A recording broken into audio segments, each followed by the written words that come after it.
TDAH, pare de culpar os outros. Infelizmente, seus pais, professores, colegas podem ter sido duros com você, mas você precisa parar de culpá-los para desenvolver sua autorresponsabilidade e finalmente decolar na vida. Eu também passei por tudo isso e sofri até a fase adulta, mas desenvolvi um método para dar um basta nisso. Você pode ter acesso a este método no primeiro link da descrição. O TDAH, ele começa a mandar mal, e às vezes é demitido a cada 6 meses, 1 ano. Isso é muito comum.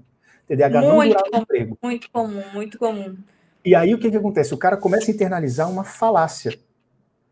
Qual que é a falácia, Camila? A falácia de que, bom, se eu sou demitido a cada 6 meses de um emprego, quem dirá se eu for empreendedor? Porque se eu fosse empreendedor, eu não vou quebrar em 6 meses, tá ligado? Sendo que geralmente não é isso que acontece. Uhum. Existem nuances no mercado corporativo ou no emprego, que na hora que você vai empreender, que na verdade, tipo, aí você vai pegar a prática de verdade, você vai ver que na prática a teoria é outra, digamos assim, ou seja, o mundo do empreendedorismo costuma ser diferente do mundo de trabalho, né, de trabalho formal, com carteira, e que você enfrenta novos desafios, que aí sim você consegue utilizar uma criatividade maior, a sua inquietude pode virar mais trabalho, pode virar mais vontade de fazer coisas diferentes, e de repente uma coisas diferentes dessas dão certo. Quer ver? Tem uma fala muito boa do Ned Hallowell, que é o cara que fez aquele livro... É um livro famoso, TDAH, cara, eu falo desse livro toda hora, puta que pariu, eu esqueci agora. Eu vou até perguntar pro GPT aqui. Livro famoso... Não agora, livro famoso do Ned Hallowell. Quer ver? Driven to Distraction. Quer ver? Driven to Distraction. Nome em português do livro.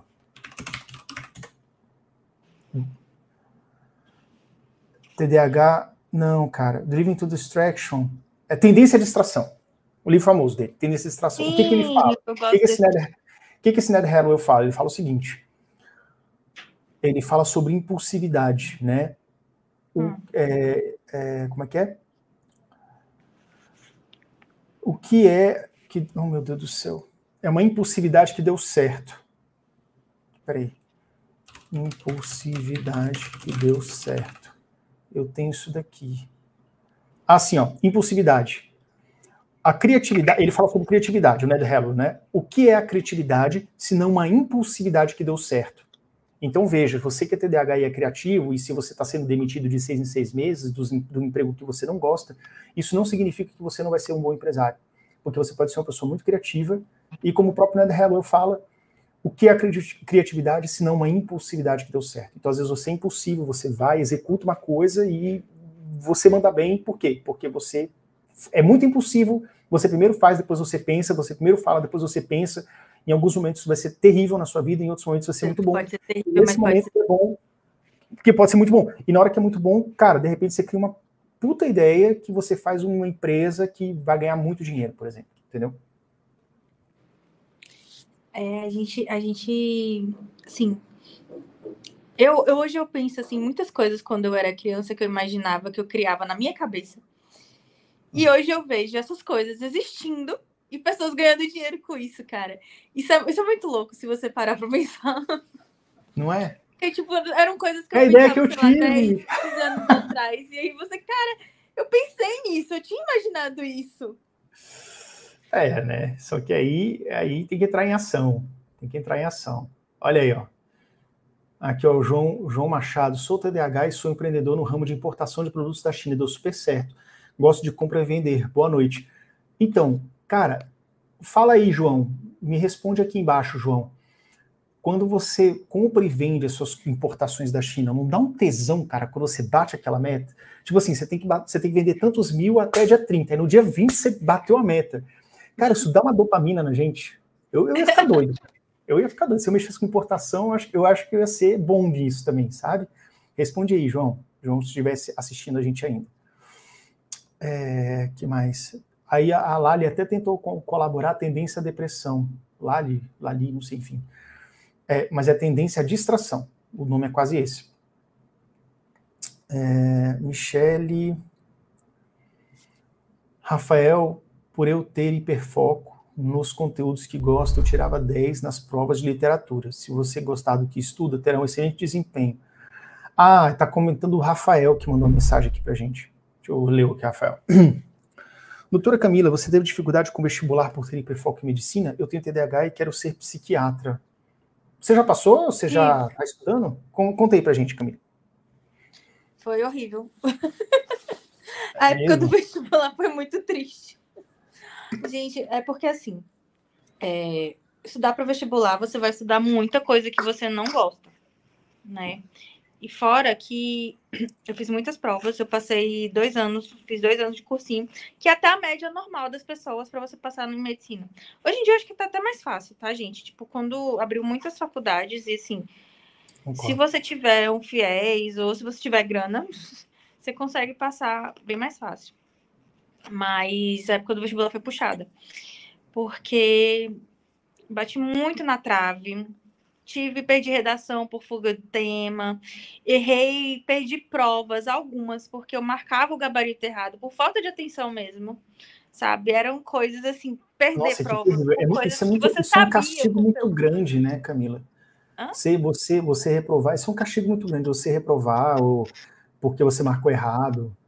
Já é tão difícil você estudar e fazer a prova e você ainda marca errado, tipo, é foda. Eu acho que todo TDAH tinha que ter algum tipo de auxílio para marcar no cartão, cara, só para não marcar errado. Você sabe que no Enem, eles tinham uma pessoa para marcar. Só que mesmo assim não adiantou muita coisa para mim, porque a pessoa para marcar me dava agonia, porque ela ia muito devagar, e aí eu queria andar, e eu fiquei com medo da prova acabar, e tava perdendo tempo. E aí tinha uma pessoa para ler para mim. E eu ficava agoniada, eu falava, cara, eu não quero ler essa questão agora, eu quero pular. E aí, tipo, aquilo ali me deixava muito nervosa, né? A gente tinha direito a 1 hora extra, quando você pedia você botava, né, o pedido para fazer 1 hora a mais. Só que, cara, nada disso serviu para mim, porque 1 hora a mais eu tinha que ficar 1 hora mais sentada. Né? E às vezes o TDAH com 1 hora a mais poderia às vezes usar esse tempo para procrastinar suavemente. O que você pensa sobre isso? Olha, no meu caso não, porque eu tinha morrido de medo de não dar tempo de acabar a prova, né? Eu sempre fiz a prova. Você usava mesmo com vontade. Mas eu era um pouco ansiosa também nessa época que eu comecei a tomar a Ritalina. A Ritalina, ela me deixou, ela era ótima para me dar atenção, mas ela era péssima com relação à ansiedade, que a ansiedade era uma coisa que eu não tinha. Eu não conhecia a ansiedade antes da Ritalina. E foi uma coisa que me apresentou. E quando você largou a Ritalina, continuou ansiosa? Ou a ansiedade meio que continuou? Ou você melhorou meio que parou um pouco. de ter também? Melhorou Mas um você pouco. Acha que ativou? Eu comecei a tratar com... Mas você acha que a Ritalina pode ter ativado a sua ansiedade de algo que estava adormecido? Porque como é estimulante, todo estimulante ele tende a aumentar a ansiedade de todo mundo, tá? Isso não é só comigo. Tanto que hoje eu não tomo nenhum tipo de cafeína. Não tomo café. Nem nada com cafeína, porque esse tipo de estimulante aumenta a ansiedade. E aí, pro vestibular, a ansiedade era muito ruim. Era boa para eu me estudar, porque eu ficava ansiosa, não vou dar conta, e estudava que nem uma louca, mas assim, chegava na prova, eu fracassava, porque eu tava muito ansiosa. E a prova que eu passei foi uma prova que eu fiz mais tranquila, justamente porque eu achei que eu não ia passar. Eu tinha esquecido de pedir a hora extra, de pedir a sala especial, porque eu falei... Eu não vou passar mesmo, então tá suave. Eu não vou passar, não vai rolar, dessa vez não vai.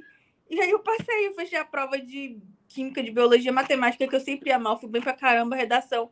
Eu fui ótima, tipo, porque a redação também, dessa prova especificamente, não foi uma dissertação, né? Era pra... Você podia escolher fazer uma dissertação, mas eu podia fazer também, contar uma história. E aí, meu filho, eu deixei a criatividade solta. E aí, a nota foi boa por isso também, entendeu? Caraca, então você arrebentou na redação e no restante, porque foi uma prova que você fez relax, cara. Às vezes, durante todos esses anos, a ansiedade deve ter atrapalhado muito o teu resultado na prova. Muito, mas com certeza, sem dúvida.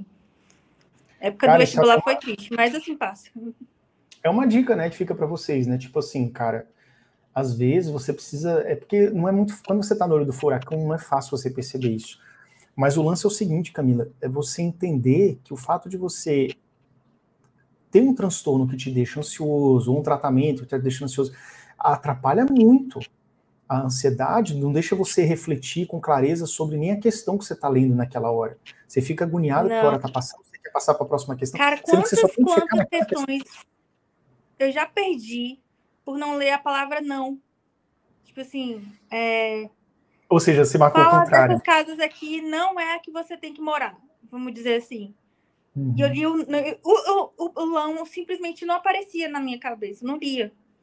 E eu perdi muitas questões de prova por causa disso, muitas. Porque depois eu li, eu falei, gente, como é que eu errei isso?